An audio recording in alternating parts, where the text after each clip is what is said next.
ဒီနေ့အနှွေးထဲပိုင်းနဲ့ဖြစ်တိုင်းမနေ့ကတော့ချင်းဝင်လိုက်မနေ့ကတော့အနှွေးထဲမွေးလို့ရတယ်ဒီနေ့အနှွေးထဲမွေးလို့မရတော့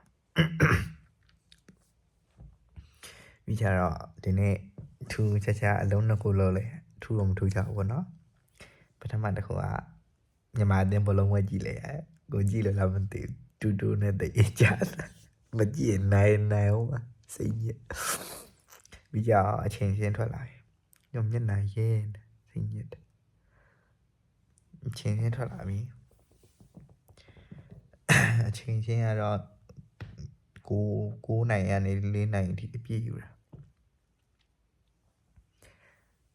ကျန်တဲ့ဟာတော့ဘာမှမလုပ်ဖြစ်ဘူး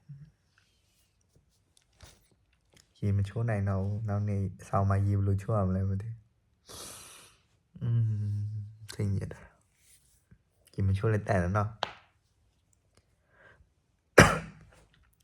အတန်းဒီနေ့နာနေအောင်မဲ့တဲ့နာမို့လေချောင်းရတယ်အဲကြောင့်တချင်းဆိုလို့မရသေးဘူးတချင်းဆိုမလို့တချင်းထပ်ဆိုလိုက်ပူဆိုးကမနေ့ကဆိုကြည့်တဲ့အတန်းလုံးဝအော်လို့မရအပြင်အတန်းအင်းတယ်ဘယ်လိုမှအတန်းမထွက်လာဒီလောက်ပဲထွက်နိုင်တာအတန်းကိုတူတာလည်းမေမျိုးသွားနေရတော့ဂိမ်းဆော့ဘူးလေဂိမ်းဆော့ပေါ့ဆိုတော့ပိုက်ကမရှိဘူးစိတ်ညစ်ပြင်းနေပါတယ်တယောက်တည်းဘလုံးမလေးကြည့်လိုက်စားလေးကြည့်လိုက်နဲ့ချန်နေ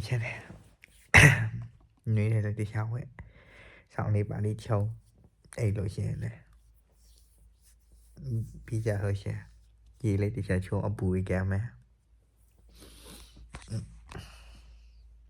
စားလေးတခြားလို့နော်စားတခြားတော့ပြောရနော်နေရင်ပြောရ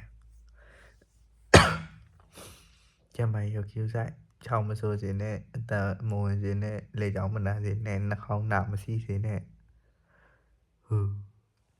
ကုန်ဖြစ်နေရတာကဲဒီနေ့တော့ပါပဲ